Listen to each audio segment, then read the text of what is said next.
আলহামদুলিল্লাহ নাহমাদুহু ওয়া নাস্তাঈনুহু ওয়া নাস্তাগফিরুহু ওয়া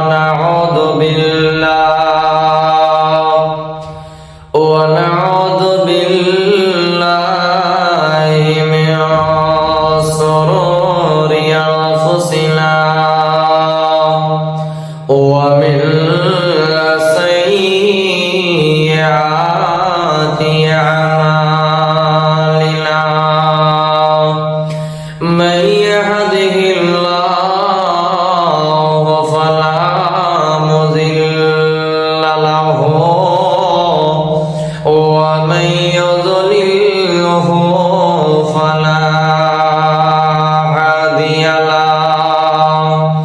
وأشهد أن لا إله إلا الله وحده لا شريك له وأشهد أن محمدا عبده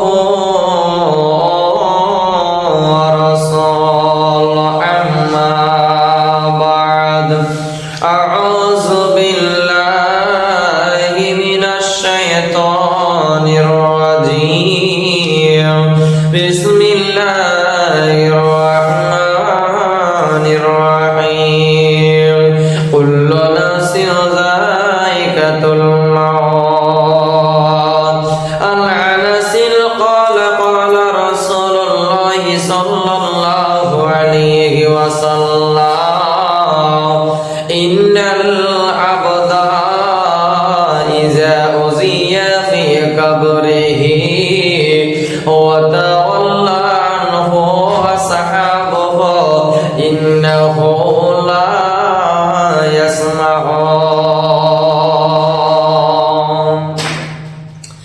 উপস্থিত আজকে আমার ভাই এবং বন্ধুরা, সর্বগ্রীসী মহান আল্লাহ পাক রব্বুল আলামিনের শুকরিয়া আদায় করি, প্রশংসা করি যে আল্লাহ তাবারক ওয়া তাআলা আজকে আমাদেরকে এই জায়গাতে আসার এবং বসার সুযোগ দিয়েছেন। সকলে বলে আলহামদুলিল্লাহ। তারপরে পরে আমাদের ধর্মের গুরু, ধর্মের নেতা, দুজাহানের নবী, নবী কুলসের মনি, নবী মক্কি, নবী মাদানী, নবী আহমদ, নবী মুহাম্মদুর রাসূলুল্লাহ, সকলে বলেন সাল্লাল্লাহু আলাইহি ওয়াসাল্লাম। তিনার উপরে শত শত লক্ষ কোটি তারা দুরূদ শরীফ বর্ষিত হোক। সকলে বলেন আল্লাহুম্মা সাল্লি আলাইহি আল্লাহুম্মা বারিক আলাইহি। আজকে আমি আপনাদের সামনে যে বিষয়টি নিয়ে দণ্ডমানিত হয়েছি, উপস্থিত হয়েছি, সেই বিষয়টি হচ্ছে কবর। সেই কবর জায়গাটা কি জিনিস, কবর জায়গাটা কেমন, সেই কবরে সবাইকে যেতে হবে, সবাইকে সেই কবরে যেতে হবে, কোনো রেহাই নেই, কোনো উপায় নেই। সেই কবরে সবাইকে যেতে হবে। কবরে আযাব কি ভয়ঙ্কর আযাব, সে কবরে আযাবের ব্যাপারে আজকে আমি আপনাদের সামনে কিছু বলবো ইনশাআল্লাহ। নবী বলেছেন ইন্নাকা মাইয়াতুন ওয়া ইন্নাহুম মাইয়াতুন। নবীকে বলছেন, আল্লাহ বলছেন নবীকে ইন্নাকা মাইয়াতুন ওয়া ইন্নাহুম মাইয়াতুন, হে নবী আপনাকে মরতে হবে এবং নবীকে যদি মরতে হয় নবীকে মরতে হবে। নবীর পূর্বে যারা এসেছে তাদেরকে মরতে হবে, নিচে আগে যারা এসেছে তাদেরকে মরতে হবে। তাহলে মরণের পর যে জায়গাতে আমাদেরকে যেতে হবে সেই জায়গাটার নাম হলো কবর। প্রথমে আমরা ছিলাম আলামে আরওয়াহ, দেহ জগতে ছিলাম, মায়ের পেটে ছিলাম। এবার আমরা এলাম আলামে দুনিয়া, দুনিয়া জগতে এলাম। এবার আমাদেরকে আর একটা জগতে যেতে হবে, সেই জগতের নাম হলো আলামে বারজাখ, কবর জগৎ। সেই কবরে আমাদেরকে সবাইকে যেতে হবে। কবরে সবাইকে যেতে হবে, কোনো উপায় নেই। তাহলে সেই কবরে যে আমাদেরকে যেতে হবে, কি নিয়ে যেতে হবে, কি নিয়ে যেতে হবে সেই কবরে? আমল। সেই কবরে আপনার মাল যাবে না, সেই কবরে আপনার ধন যাবে না। আপনাকে বলবো, তাহলে এবার আপনাকে প্রথমে বলছি যে কবরে যাওয়ার পরে আমাদেরকে নবীজি বলেছেন যে যেই ব্যক্তি কবরে উত্তর দিয়ে পাস করে নিবে তার সব জায়গা সহজ হয়ে যাবে। ছোট্ট একটা উদাহরণ শুনে ধরে নেন, আজকে আমরা কোনো স্কুলে যখন আমরা পরীক্ষা দিই, একবার যদি আপনি ফেল করেন আর একবার আপনাকে চ্যালেঞ্জ দেবে, দেবে কি দেবে না? অবশ্যই দেবে। আর একবার যদি আপনি ফেল করে দিন আর একবার চ্যালেঞ্জ দেবে। আপনাকে সেই পরীক্ষাতে 3 বার চ্যালেঞ্জ দেওয়া হয়েছিল, কিন্তু কবরে যে যদি আল্লাহকে বলো আল্লাহ আমি আর একবার এসে আমি চ্যালেঞ্জ উত্তরটি দেব, আল্লাহ চ্যালেঞ্জ দেবে? দেবে না। সেই কবরে এক চ্যালেঞ্জে আপনাকে পার হতে হবে, দ্বিতীয় চ্যালেঞ্জ আর আমার আল্লাহ দেবে না। তাই জন্য বলছে কবরে যদি বাঁচতে চাও 3খানা প্রশ্ন রেডি করে নাও। কি? নবীজি বলছেন ইজা উজিয়াল মাইয়িতু ফিল কবরে আতাহু মালাকানি ফায়াকুলানি মান রাব্বুকা মা দীনুকা ওয়া মান নাবিয়ুকা। নবীজি বলছেন শোনো, যখন কোন মাইয়াতকে যখন কবরে নিয়ে যাওয়া হয়, যখন কোন মাইয়াতকে কবরে সমাধি করা হয়, কবর দেওয়া হয়, আতাহু মালাকানি, তখন 2 জন ফেরেশতা চলে আসে, তখন 2 জন ফেরেশতা চলে আসে এবং তাকে বলে এবং তাকে জিজ্ঞাসা করে তুমি বলো। ফায়াকুলানি, 2 জন ফেরেশতা তাকে জিজ্ঞাসা করবে তুমি বলো মান রাব্বুকা, তোমার রব কি, মা দীনুকা, তোমার দিন কি, ওয়া মান নাবিয়ুকা, আর তুমি বলো তোমার নবী কি। 3খানা প্রশ্ন করবে। সেই 3খানা প্রশ্নের যেই ব্যক্তি উত্তর দিতে পারবে কবর তার জন্য সহজ হয়ে যাবে, কবর তার জন্য মুক্তি হয়ে যাবে। আর যেই ব্যক্তি 3খানা প্রশ্নের উত্তর দিতে পারবে না কবর তার জন্য জটিল হয়ে যাবে। তাহলে মরার আগে আগে আমাদেরকে এই 3খানা প্রশ্ন রেডি করতে হবে। এবার যদি আপনি কবরে 3খানা প্রশ্ন যদি না উত্তর দিতে পারেন আপনাকে কি শাস্তি দেওয়া হবে? নবীজি বলছেন, কি বলছেন? আপনি মনে করছেন মুখস্থ দিয়ে কবরে পার হয়ে যাব, মুখস্থ দিয়ে কবরে কাজ হবে না। যেই রকম আপনাকে উদাহরণ দিয়ে বলছি, একটা আপনারা তোতা পাখি দেখবেন, কোন তোতা পাখি কথা বলে, এবার সে তোতা পাখি যখনই কেউ বাড়ির ভিতরে যাবে সেই তোতা পাখি বলবে আসসালামু আলাইকুম, আপনি যাবেন বলবে আসসালামু আলাইকুম। সেই তোতা পাখি সেই সালামটাকে মুখস্থ করে রেখেছে।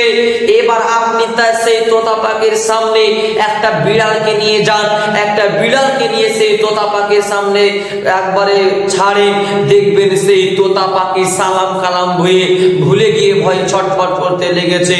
তাহলে সেই তোতা পাখি সালামটাকে মুখস্থ করে রেখে দিয়েছিল, বিড়ালের ভয়ে সালাম কালাম ভুলে গেল। ওই রকম নবী বলছেন, কি বলছেন? নবীজি বলেন যখন কবরে 2 জন ফেরেশতা যখন কবরে আসবে, একজন থাকবে কানা আর অপরজন থাকবে কানে, শুনতে পাবে না। এই 2 জন ফেরেশতা তামাম বান্দা বান্দীদের মতন নয়, তাদের ভয়ঙ্কর তাদের চেহারা, ভয়ঙ্কর তাদের চেহারা। এবার সেই মাইয়াতকে উঠিয়ে বসিয়ে বলবে, সে মাইয়াতটা যদি আল্লাহ বালি হয়, সে মাইয়াতটা যদি আল্লাহ বালি হয়, তাকে বলবে তুমি বলো মান রাব্বুকা, তোমার রব কি। এবার সেই বলবে আমার রব হলো আল্লাহ। এবার দ্বিতীয় প্রশ্ন করবে, শুনে নাও, তুমি বলো তোমার দিল নবিয়কা তোমার দিন কি ছিল? এবার সে মাইয়াত বলবে দ্বীনুল ইসলাম, আমার দিন হলো ইসলাম। এবার 3 নম্বর প্রশ্ন করবে ওয়ামান নবিয়কা, আর তুমি বলে দাও তোমার নবী কে ছিল? এবার বলবে আমার নবী হলো মুহাম্মদুর রাসূলুল্লাহ, বলুন সাল্লাল্লাহু আলাইহি ওয়াসাল্লাম। এবার ফেরেশতারা বলবে শুনে নাও, এবার ফেরেশতারা বলবে, ফেরেশতারা তার জন্য জান্নাতের বিছানা বিছিয়ে দেবে, কবরে আলোর ব্যবস্থা করে দিবে, কবরে জান্নাতের বিছানা বিছিয়ে দেওয়া হবে, কবরকে 70 হাত বাড়িয়ে দেওয়া হবে। এবার ফেরেশতারা বলবে এ কবরবাসী রে তোমরা ঘুমিয়ে যাও, তুমি বাসর ঘরের মতো করে ঘুমিয়ে যাও, তুমি দুলার ঘরের মতো করে তুমি ঘুমিয়ে যাও, আর তোমার কি ঘুম ভাঙাতে আসবে না, আর তোমার কি ঘুম ভাঙাতে আসবে না, তুমি বাসর ঘরের মতো করে ঘুমিয়ে যাও। এবার সে মাইয়াত বলবে শুনে নাও, সে মাইয়াত বলবে আমি আমার পরিবারের কাছে আমি ফিরে যাব, আমি আমার পরিবারের কাছে আমি ফিরে যেতে চাই। এবার ফেরেশতারা বলবে শুনে নাও, তোমার বাড়িতে তোমার মা তোমার ঘুম ভাঙিয়ে দিয়েছিল, তোমার বাপ তোমার ঘুম ভাঙিয়ে দিয়েছিল, তোমার ভাই তোমার ঘুম ভেঙে দিয়েছিল, তুমি এখন আরামে ঘুমের ঘুম ঘুমিয়ে যাও, তোমার এখানে ঘুম কেউ ভাঙাবে না, কিয়ামত পর্যন্ত তুমি ঘুমিয়ে যাও, তোমার কোনো চিন্তা রবে না, রবে না, রবে না।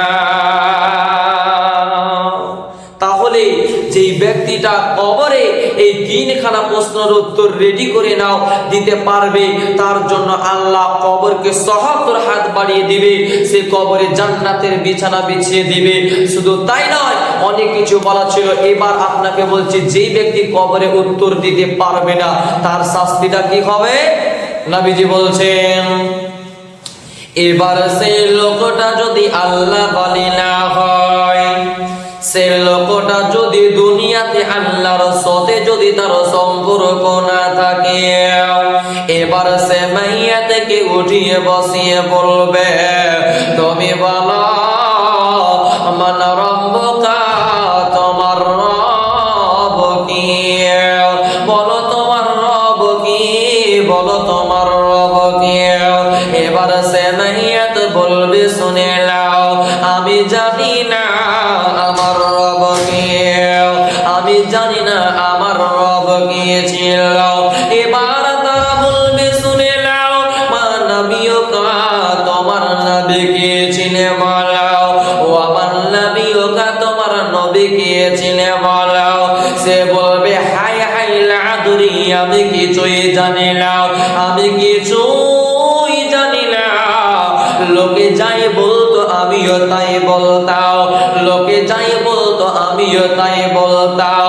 এবার ফেরেশতারা বলবে শুনে নাও, এবার কবরকে বলবে হে কবর, ডান পাশের মাটি বাম পাশের মাটি এমন ভাবে চামবে তার ডান হাতের হাড্ডিগুলি বাম দিকে ঢুকে যাবে, বাম দিকের হাড্ডিগুলি ডান দিকে ঢুকে যাবে, তাকে আটার মতো করে পিষে দিবে, তার কোনো চিন্তা রবে না, রবে না। কবরে যদি বাঁচতে চাও তাহলে এই প্রশ্নগুলি রেডি করে নাও। ছোট্ট একটা হাদিস বলছি যে কবরে যে আপনি যাবেন, কবরে যাবে আপনার সঙ্গে আপনার আমল যাবে না। নবীজি বলছেন, কি বলছেন? নবীজি হাদিসের ভিতরে বলছেন, নবী বলেন আল আনাসিল ক্বালা ক্বালা রাসূলুল্লাহ সাল্লাল্লাহু আলাইহি ওয়াসাল্লাম। আনাস রাদিয়াল্লাহু তাআলা আনহু বলেন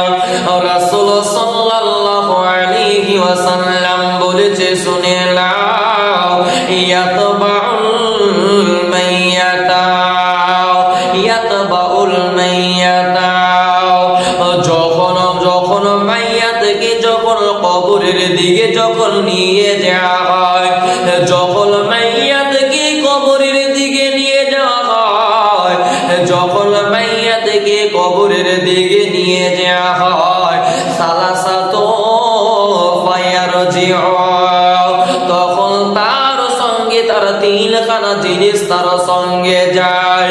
ইসনানি ওয়ায়াবকা, এবং দুইখানা জিনিস ফিরে চলে আসে, এবং একখানা জিনিস তার সঙ্গে থেকে যায়।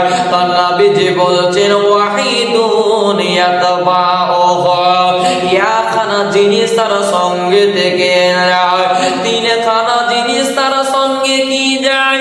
নবীজি বলছেন শুনে নাও, আহালুহু ওয়া মালুহু ওয়া আমালুহু, তার সঙ্গে তার আহাল তার সঙ্গে চলে যায়, তার সঙ্গে তার পরিবার তার সঙ্গে চলে যায়। আহাল কাকে বলা হয়? যেইগুলি লোক আপনাকে মাটি দেওয়ার জন্য চলে যায়, যেইগুলি লোক আপনাকে কবরে শোয়ার জন্য চলে যায়। গ্রামের যতগুলি লোক রয়েছে আপনাকে কবরে শোয়ার জন্য যখন চলে যায়, সেগুলোকে বলা হয় আহালুহু, তোমার আহাল যায়। দ্বিতীয় নম্বরে নবীজি বলছে শুনে নাও ওয়া আমালুহু, দ্বিতীয় নম্বরে বলছে ওয়া মালুহু, তোমার সঙ্গে তোমার মাল চলে যায়।